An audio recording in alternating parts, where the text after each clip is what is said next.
Website start பண்ண 1000 போதுமா இல்ல 10,000 வேணுமா? ஆக்சுவலி வெப்சைட் ஸ்டார்ட் பண்றதுக்கு டொமைன் அண்ட் ஹோஸ்டிங் இது ரெண்டுமே முக்கியம். Welcome to day 1 of building SEO for a new website. டொமைன் அப்படின்னா உங்க வெப்சைட்டுக்கு நீங்க வைக்கிற கம்பெனி ஆர் பிராண்ட் நேம்னு வச்சுக்கலாம். ஃபார் an எக்ஸாம்பிள் நான் ஜெனக்ஷர்.in வச்சிருக்கிறேன். ஹோஸ்டிங் அப்படின்னா இந்த வெப்சைட்டோட ஃபைல்ஸ் எல்லாம் இருக்கிற ஒரு பிளேஸ்.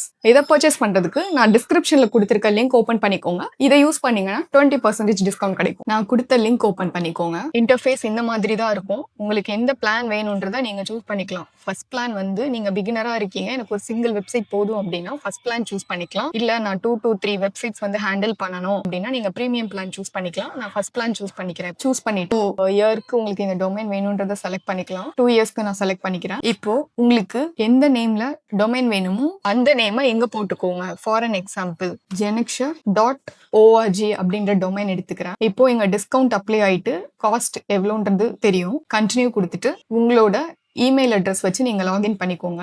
கண்டினியூ கொடுத்துக்கிறேன். இப்போ பில்லிங் அட்ரஸ் செலக்ட் பண்ணணும். உங்களோட அட்ரஸ் கொடுத்து ஆட் பண்ணிக்கோங்க. நெக்ஸ்ட் பேமெண்ட் டீடைல்ஸ் கொடுக்கணும். அதுக்கு நீங்க UPI or credit card R debit card use பண்ணிக்கலாம். யூபிஐ அப்படின்னா உங்க கூகுள் பேல ப்ரொஃபைல் கிளிக் பண்ணீங்கன்னா யூபிஐ ஐடி இருக்கும். அதை செலக்ட் பண்ணிட்டீங்க அப்படின்னா உங்க பேமெண்ட் சக்சஸ் ஆயிடும். ஒன்ஸ் சக்சஸ்ஃபுல்லா பேமெண்ட் கம்ப்ளீட் ஆயிடுச்சு அப்படின்னா வித்தின் 24 ஹவர்ஸ்ல உங்களோட வெப்சைட் லைவ் ஆயிரும். அதுக்கப்புறம் வேர்ட்பிரஸ் இன்ஸ்டால் பண்ணி எப்படி SEO பண்றதுன்றத நெக்ஸ்ட் வீடியோல பார்க்கலாம். If you have a doubt in this video please leave a comment. I will reply to that.